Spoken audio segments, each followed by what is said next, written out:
Bienvenue dans les tutos du 19M. Aujourd'hui, on apprend la technique de broderie à l'aiguille magique avec le plasticien textile Amin Abki.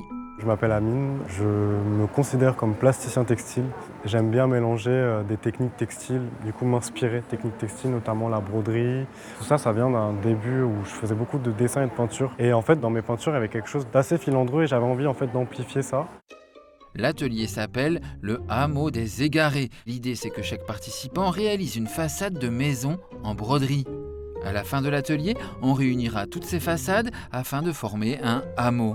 L'œuvre individuelle qui devient une œuvre collective, et ça, c'est très 19M. On est plein d'inconnus qui arrivent ici et qui vont créer une sorte de hameau collectif. Amin Abki utilise la technique de l'aiguille magique, qu'on appelle aussi push needle. Je pique et je reste vraiment à l'intérieur. Il faut toujours que la tête de l'aiguille soit en direction du trait. Il ne faut pas trop relever l'aiguille de la toile. Il faut vraiment la laisser toujours frôler la toile, même quand vous relevez. De quoi a-t-on besoin pour broder nos façades?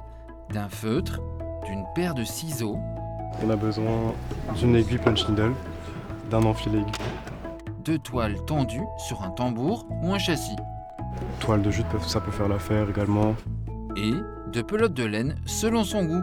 Ce jour-là, on privilégiait la couleur, mais vous êtes libre. C'est des pelotes de laine teintées à l'acrylique. Ça peut être de la récup. Oui, c'est ça. Moi, c'est principalement de la récupération.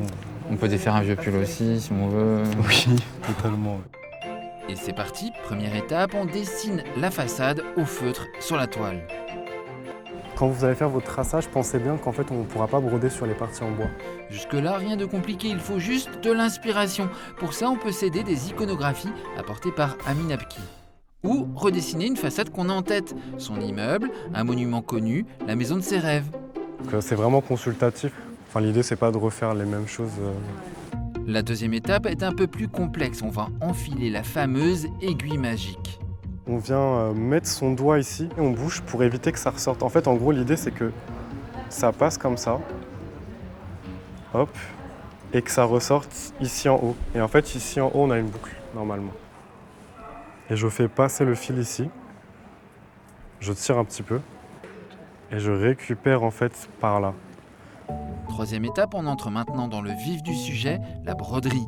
Et on commence par les contours de la façade. Il y a un endroit où commencer qui est mieux? Alors moi, je conseille plus de faire les contours.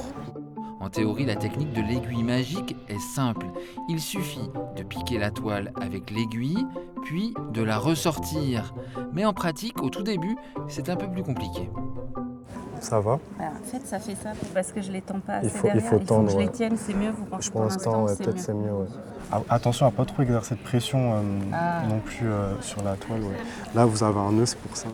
Attention à ne pas trop tirer sur le fil au risque de faire ressortir la boucle formée au verso. Une fois les contours brodés, on passe au remplissage. On varie les techniques pour obtenir différents reliefs.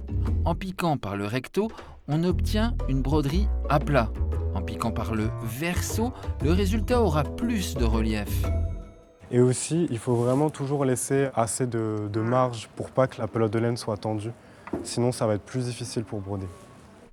Et c'est parti pour 1 heure de geste. On pique la toile, on sort l'aiguille. On pique la toile, on sort l'aiguille. On pique, on sort. Et un c'est assez méditatif au final, parce qu'il y a un geste qui devient automatique et qui fait qu'on peut penser à d'autres choses et donc à se projeter sur d'autres créations. Touche finale de la broderie, une tête d'embrasse qu'on vient confectionner avec le fil qui reste. Oui, c'est un détail, mais ça fait toute la différence. Donc on va faire en fait des têtes d'embrasse. Les têtes d'embrasse, c'est ce qu'on a en fait sur l'extrémité des rideaux. On enroule le fil autour d'un support plat. Il faut arriver au milieu et couper ici.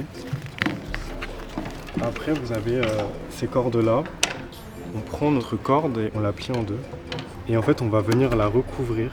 Et après, on va prendre un des fils et on va venir attacher ici. Une fois que c'est fait, on a une sorte de tête comme ça. Et après, il faut prendre soit un autre fil d'une autre couleur, soit le même pour en fait faire la tête au-dessus. Donc comme ça. On n'a plus qu'à agrafer l'embrasse au châssis et à réunir toutes les façades afin de former le hameau des égarés. Et chacun repart avec la petite maison C'est ou- ça, c'est l'idée que le hameau se sépare et que chacun repart avec un bout de cette histoire-là. Voilà, c'était un atelier broderie à l'aiguille magique du 19e avec le plasticien textile Amin Abki. Le 19e et sa galerie, c'est accessible à tout le monde. Et renseignez-vous pour les nombreux ateliers créatifs proposés. Et merci encore à Amin Abki.